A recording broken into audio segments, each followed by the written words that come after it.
Pero sa ating iniwang XRM125, bali ito papalitan natin ng seat cover. Tapos itong headlight niya papalitan na rin natin. Tapos change oil, tune up, saka linis ng carburetor. Tapos ito rin pala ang throttle niya, hindi na masyadong bumabalik, medyo maganit na. Check natin kung ano yung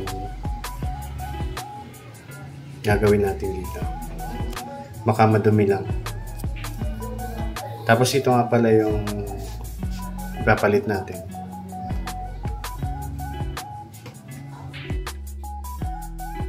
Pero unahin muna nating palitan yung seat cover nya. Tapos idadamay na rin natin itong kadena. A-adjust na rin natin.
Tapos ito, bago natin i-tune up, ilinisin muna natin kasi parang medyo matagal tong na-stock or hindi lang talaga nalilinisan.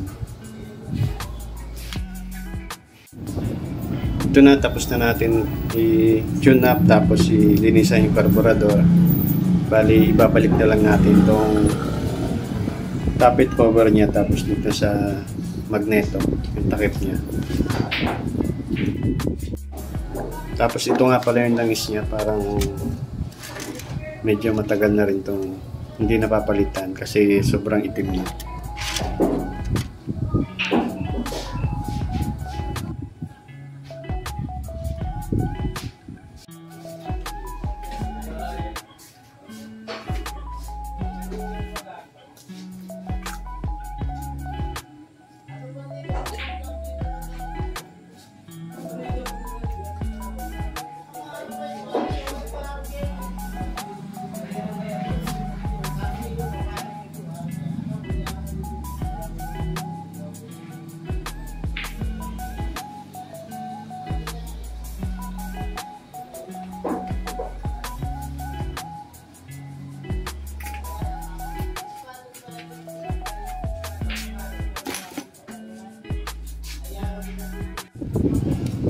Itong side light okay na rin, napalitan na natin.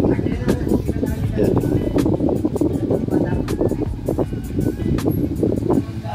Ito yung luma. Tapos ito pala yung problema, nasunog na rin yung pinaka nilalagyan ng bulb. At ididikit na lang natin yan dyan. Lalagyan natin ng epoxy.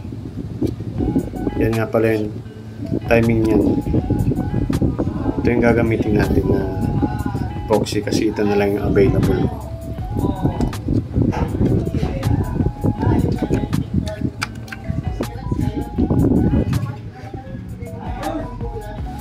Tapos na nating malagyan ng epoxy at medyo matigas na rin siya.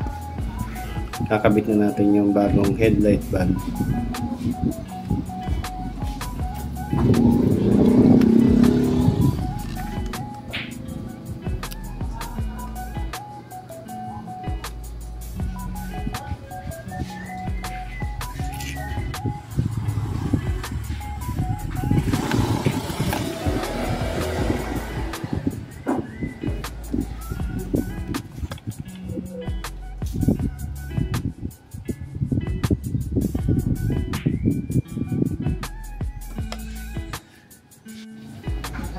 At ito okay na, gumagana na yan.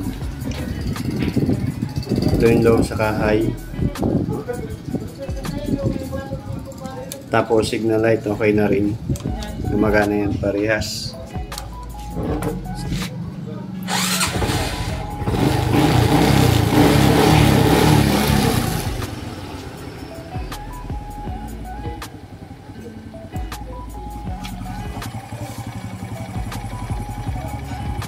At sunod pa lang bibili nung may-ari itong telescope kasi na siya, puro tagas na rin.